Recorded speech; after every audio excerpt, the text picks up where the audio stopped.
সকালবেলায় আকাশে ঘন কালো মেঘ দেখে মনটা ভারী খুশি হয়ে গেছিল। আর ঠিক তার পরক্ষণেই ঝমঝম করে বৃষ্টি নেমে পড়ল। আর আমি সেই বৃষ্টির দৃশ্য উপভোগ করার জন্য চলে গেলাম দোতলার ব্যালকানিতে। আর দেখো, পুকুরে বৃষ্টি পড়ছে, দৃশ্যটা কত সুন্দর লাগছে, তাই না? আমাদের বাড়িটা যেহেতু দক্ষিণমুখী, তো এত সুন্দর ব্যালকানিতে হাওয়া দেয় না। আর যখন ঝড় বৃষ্টি হয়, তার যে একটা মৃদু বাতাস যেন শরীরে একটা শান্তি এনে দেয়। আর সেইটাই আমি দাঁড়িয়ে দাঁড়িয়ে দেখছিলাম। আর তোমাদের সাথে একটু শেয়ার করে দিলাম যে বৃষ্টি পড়লে আমাদের পাড়াটা ঠিক কেমন দেখতে লাগে। আর বৃষ্টি পড়লে ওয়েদার যখন ভালো হয়ে যায়, তখন তো আমাদের মন একটু ভালো মন্দ কিছু খেতে চায়। আর ঠিক তাই আমি এখানে ময়দা মেখে নিয়েছি লুচি বানানোর জন্য।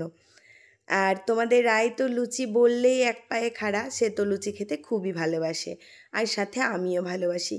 কিন্তু মাঝখানে লুচি খেয়ে খুবই হজমের সমস্যা হচ্ছিল, তাই মাঝখানে লুচিটা বন্ধই দিয়েছিলাম।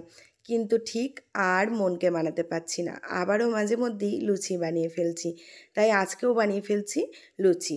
আর ঘরে তেমন কিছু সবজি না থাকার জন্য লুচির সাথে সরু সরু করে আলু ভাজা। আর অনেক দিন আলু ভাজা দিয়েও আর লুচি খাওয়া হয় না, হয়তো কুমড়োর তরকারি, না হলে ঘুগনি, আলুর দম, এই সমস্তই হয়। তো ভাবলাম আগের দিনে যেমন মারা বাড়িতে প্রায় লুচি আলু ভাজা বানিয়ে থাকতো, তো আজকে আলু ভাজা দিয়েই লুচিটা হয়ে যাক। তো এদিকে আমি এখন আলু ভাজাটা বসিয়ে দিচ্ছি, আর একদিকে লুচিটাও ভেজে নেব। অনেকটা দেরিও হয়ে গেছে সকালের জলখাবারটা বানাতে, যেহেতু সকালে বৃষ্টি পড়ছিল তো। আর এখন জানো তো কারেন্ট নেই, তোমাদের দাদাভাই আমাকে ভিডিও করে দিচ্ছিল, আর আমি এদিকে চার্জার জেলে রান্নাঘরে কাজ করছিলাম। সেই কারণেই একটু অপেক্ষা করছিলাম কারেন্টের জন্য। আর কারেন্টটা না আসার জন্য অনেকটাই দেরি হয়ে গেল, তাই আর তাড়াহুড়ো করে দুদিকেই দুটো ওভেন দিয়ে আলু ভাজা আর লুচি করতে শুরু করে দিলাম। তো এই যে দেখো, লুচিগুলো বেলে নিচ্ছি। আর আমার লুচি তো কখনো গোল হয় আর কখনো লম্বা, তো যেমনই আকার হোক না কেন, লুচিগুলো ভাজা হয়ে গেলে সেই কিন্তু একই জায়গায় চলে যাবে। তো সমস্ত লুচিগুলো একসাথে ভাজিনি, কিছুটা আমাদের মতো ভেজে নিলাম, আর কিছুটা ময়দা রয়ে গেল, সেটা ফ্রিজে রেখে দিলাম। আর ওদিকে দেখো আলু ভাজা হচ্ছে, আর এদিকে তেলে আমি লুচিটা ছেড়ে দিলাম। আর কি বলতো, এই যে লুচিটা যখন তেলে ছাড়ি আর অপেক্ষা করে থাকি যে ফুলবে তো ফুলবে তো, এখন কিন্তু লুচিটা অল্প ফুলে উঠলো, খুব একটা ফোলেনি। কিন্তু দ্বিতীয়বার থেকে লুচিগুলো কিন্তু বেশ ভালোই ফুলেছিল। দেখেছি প্রথমবারের লুচিটা খুব একটা ভালো ফোলে না, দ্বিতীয়বার থেকে বেশ সুন্দর ফোলে। আর আমি যখনই লুচি করি তখনই আমার মধ্যে এই কনফিউশনটা কাজ করে যে কি জানি লুচিটা ফুলবে কি না। তো তারপর মোটামুটি লুচিগুলো বেশ ভালোই ফুলেছিল। আর এদিকে আমি এক এক করে লুচিগুলো ভেজে নিলাম, আর এদিকে আমার আলু ভাজাটাও কমপ্লিট হয়ে গেছে। তো চলো এখন আমরা ব্রেকফাস্টটা সেরে নিই, লুচি আর সাথে গরম গরম আলু ভাজা। আর বাড়ি থেকে একটু রসমালাই নিয়ে এসেছিলাম, ফ্রিজে অল্প একটু রয়ে গেছে, খুবই সামান্য রয়েছে, তো সেটাও এখন খেয়ে নেব, নাহলে বেশি দিন থাকলে আবার নষ্ট হয়ে যাবে। তো চলো আমরা এখন খেয়ে নিই, আর তোমরা ভিডিওটা দেখতে থাকো। তো তারপরে বেশ অনেকক্ষণ পরে আসলাম, রান্নাবান্না করে নিয়েছি।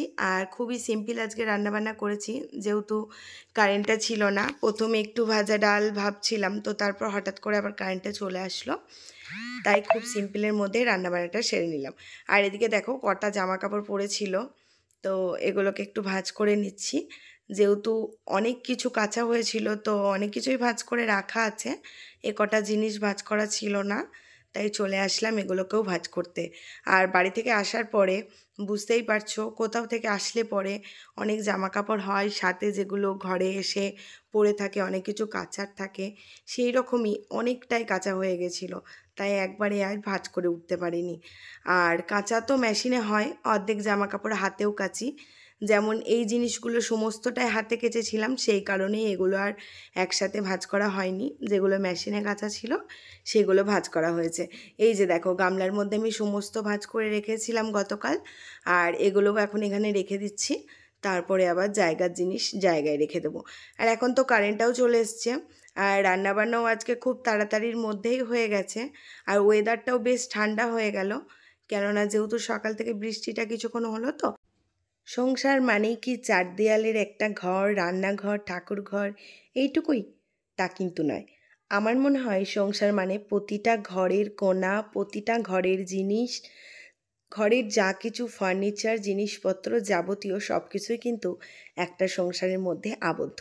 আমরা যেমন সারাটা দিন রান্না বান্না, কাপড় কাচা, বাসন মাজা, এই সমস্তের মধ্যে দিয়ে থাকি, সেরকম কিন্তু আমরা আবার সময় বের করে ঘরের প্রতিটা কোণা পরিষ্কার করা, ফার্নিচারগুলোকে ক্লিন করা, সাথে সমস্ত জিনিসগুলোকে কিন্তু সাজিয়ে গুছিয়ে সুন্দর করে রাখা, এইগুলো কিন্তু আমরা সংসারের কাজের মধ্যেই করে থাকি। তাই আমার কিন্তু মনে হয় সংসার মানে এই জিনিসগুলোও কিন্তু সংসারের মধ্যেই পড়ে। আর আমরা যারা সংসারকে বড্ড ভালোবাসি, ঘর বাড়ি নিজে জিনিসপত্র বড্ড ভালোবাসি, আমরা কিন্তু কখনোই কোনো জিনিসকে পুরনো হতে দিই না। হ্যাঁ, অবশ্যই যখন বয়স বাড়বে, সেই জিনিসটার বছরের পর বছর পার হবে, তখন কিন্তু আপনা আপনি সেটা একটা পুরনো হয়ে আসবে। কিন্তু আমরা যতটা পারি সেটাকে পরিষ্কার পরিচ্ছন্ন করে সুন্দরভাবে আঁকড়ে রাখার চেষ্টা করি, যাতে তার গায়ে একটা আঁচড়ও না পড়ে। সেই রকমই আমি আমার ঘরের প্রত্যেকটা জিনিসকে আমি সুন্দরভাবে মেনটেন করে সেগুলোকে রাখি, যাতে দিনের পর দিন নতুনের মতো থাকে। আর এই বাড়ির প্রত্যেকটা কণার যে সমস্ত জিনিস, সব কিছুই কিন্তু আমার খুব শখের, খুব প্রিয়। হয়তো একটা জিনিসও দামি নয়, কিন্তু এগুলোই আমার কাছে অনেক দামি। তাই আমি এগুলোকেই আমি আমার মতো করে গুছিয়ে বাগিয়ে রাখি। তো চলো, আমি এখন এই বেডশিটটা পেতে নিচ্ছি। আর এটা গতকাল কাচা হয়েছিল, কিন্তু তারপর থেকে আর পাতা হয়নি। বোঝোই তো, একা হাতে সব কিছু কাজের চাপ সামলে উঠতে পারিনি। তো নতুন করে আবারও একটা বেডশিট পেতে নিলাম। আর এদিকে বালিশগুলোকেও কভার পরানো হয়ে গেছে। এখন বালিশগুলোকে আবারও সুন্দর করে সাজিয়ে রাখছি। আর এই ঘরে আমি 4টে বালিশ রেখে থাকি। আগে বালিশগুলো আমার অন্য জায়গায় তোলা থাকতো। তো প্রায় দিনই যেহেতু মারা আসে, তো সেই কারণে সবসময় আবারও বালিশ পাড়া। আর এই বেডরুমটায় যেহেতু আমরা ঘুমাই না, তাই বালিশগুলো এখানেই রয়ে থাকে। তো এদিকে দেখো, আমার বেডশিটটা পাতা পুরো কমপ্লিট হয়ে গেছে। আর এই যে বালিশগুলোকেও রেখে দিলাম। আর পাশ বালিশটা ওই রুমে আছে, সেই কারণে পাশ বালিশের কভারটা পরানো হয়নি। তো ওটাকেও নিয়ে এসে তারপরে পরিয়ে দেব। তো তারপর সোফাটার তো এই অবস্থা, এখন সোফাটাও গুছিয়ে নেব।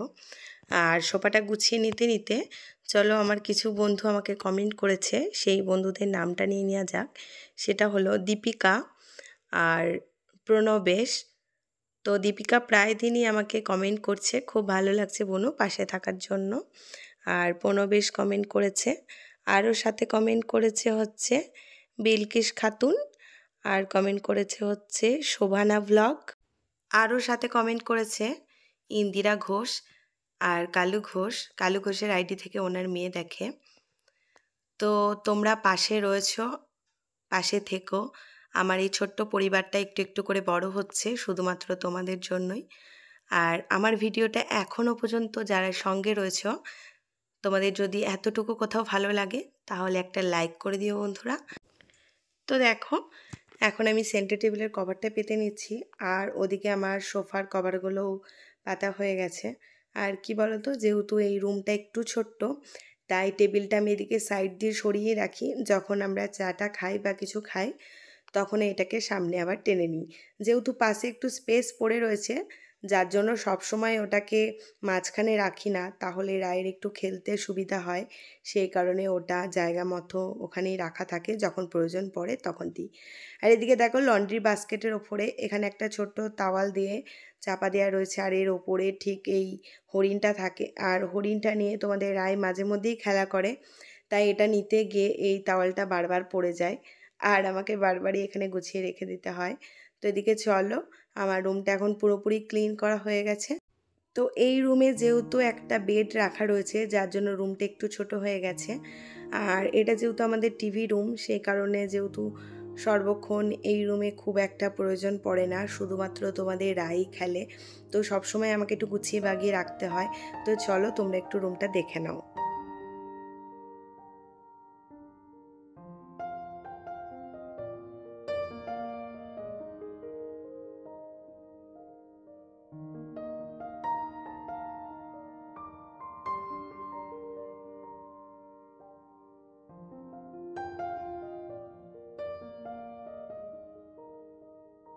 তো এখন স্নান টান করে চলে এসেছি।